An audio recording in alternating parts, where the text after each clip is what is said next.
Howdy! Welcome to Aspire Mountain Academy. I'm Professor Curtis, your instructor for this course in Introductory Statistics. In less than 10 minutes, this video provides more demonstrations on calculating basic probabilities. Let's get started. So first up, we got Mendels pea pods. So for those of you who don't know, Gregor Mendel is the father of modern genetics.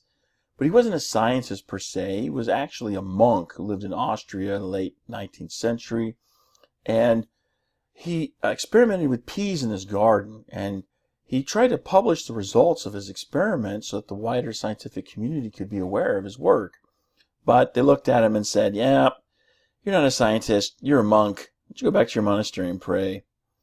I don't know if they use those exact words, but that's essentially what they did to him. And so it wasn't until 30 years after he died that somebody came along and said, whoa, wait a minute, this is groundbreaking stuff. We need to really take another look at this. And thus the science of modern genetics was born. Unfortunately, Mendel didn't live to get the accolades that he deserved, but as the French say, c'est la vie. Now, in one of Mendel's experiments, he had a sample which contained 428 green peas and 152 yellow peas. So, given that sample, what is the probability that a pea will be green? Go ahead, stop the video, do your calculations, and then come back, we'll see how you did. All right, here's what you should have gotten for the probability. The part over the whole, the part that's green is the 428, and the whole that you see here is the green plus the yellow peas. The whole is everything, so you've got to add the green and the yellow together to get the whole. So when you do that, punch it out in your calculator, out comes 0.738. Now what is the probability that a pea will be yellow? Again, stop the video, run your calculations, come back, we'll see how you did. Okay, so the probability that a pea will be yellow, 0.262. We get that the same way we did the previous calculation. So the part that's yellow is the 152. The whole comes by adding the green and the yellow together. Punch that out, we get 0.262. Now, another way to get that number is to recognize that there's only two colors here in the sample, green and yellow. So if it's not green, it has to be yellow. So if we take everything, which is 100% or 1, and then subtract from it the probability that we get green, that's going to leave us, what's left is the probability of getting something yellow. So you can see we get the same number working it this way. However you want to work it, it's just fine. You get the same number. Now Mendel actually used a simulation to claim the expected value for the probability of getting a green pea. So if you use the same sample space he derived, what's the probability of getting a green pea? First, let's see if you can get the sample space. So you've got the two genes, one's green, one's yellow, put them together, green's obviously the dominant color.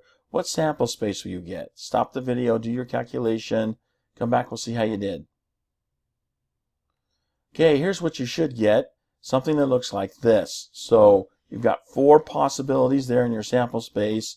3 of them will result with a green pea, only 1 with a yellow pea.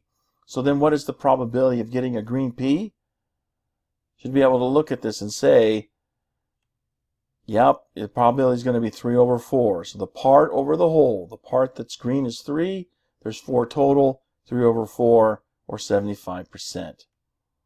Now, is Mendel's claimed expected value that we just calculated reasonably close to the empirically calculated probability of getting a green pea that we calculated at first?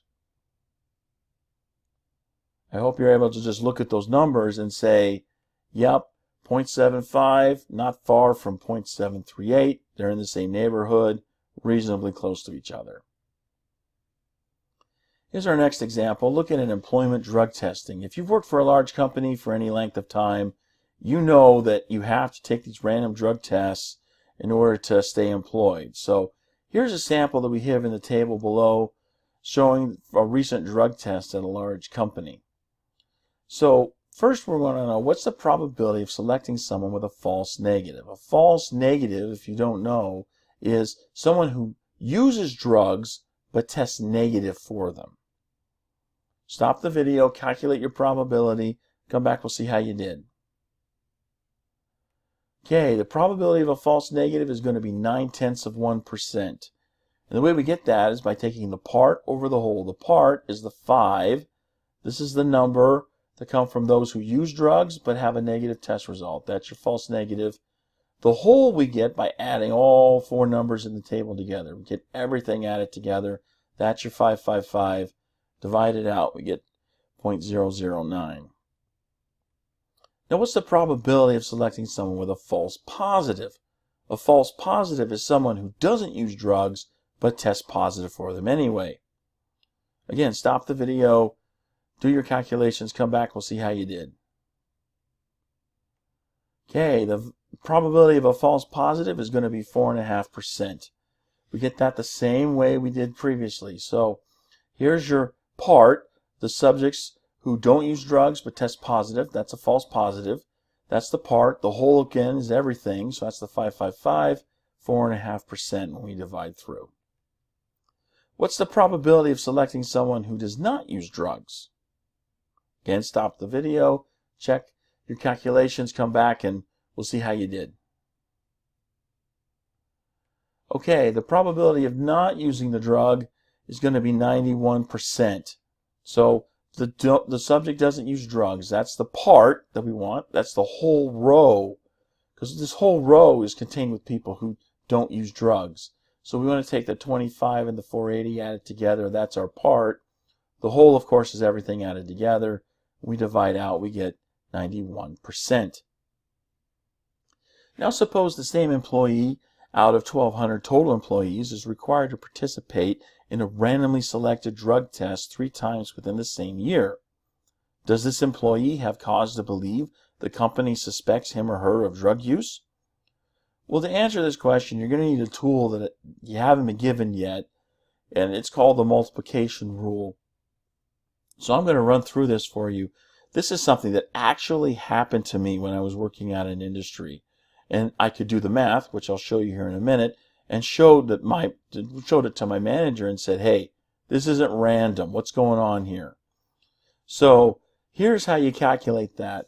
The probability, the part over the whole, is going to be 1 employee out of the total, the 1,200, but there's 3 times you're selected, so you're multiplying it 3 times. You take that, puts that out on your calculator, and you get a very, very small number. Now, a number this small is practically 0, and of course 0 probability means that the event is certain not to happen. But the event did happen. So that tells me that, yes, given the extreme unlikelihood that something did happen that, really shouldn't have happened, by random chance that is, then yeah, you've got cause to believe that, yeah, you're being suspected of drug use. And when I showed this to my manager and looked at him and said, hey, I don't do this stuff, then amazingly, I was never selected randomly for drug testing ever again. Here's a little video that shows you really quick a nice little trick that you can use when you're tabulating these probabilities. You got them in tables, so here we go. Okay, I'm here in Excel. I'm going to show you this really neat trick that can make tabulating some of these probabilities when you're calculating them from tables. It makes it really, really easy to get the numbers you need. So here I've got the table that we were just looking at, and you know that the whole we get is the 555. So to get that really quickly here in Excel, if I just select all the cells here in my table, then I can come down here to the bottom, and here the sum, 555. It's right there for me. So you could punch this out on your calculator if you want, but I find it's really easier just to take that, put it in Excel, select the cells, boom, there's my number, and I put that number in my calculator. Again, when we're looking at the one where we're saying the subject doesn't use drugs, what's the probability? Here's your part, the 25 and the 480, the 505. That was our part. So this is a really neat trick. I use it all the time when I'm calculating probabilities from tables. And so if that helps you, hey, more power to you. And that's why I'm doing this, so I can try to find things, that little tricks and whatnot that can help you out. So hope that does it. And that brings us to the end of this mini lecture. I hope you found it helpful. You can find more mini lectures for this and other courses at AspireBoundAcademy.com. Thanks for watching. I'll see you in the next video.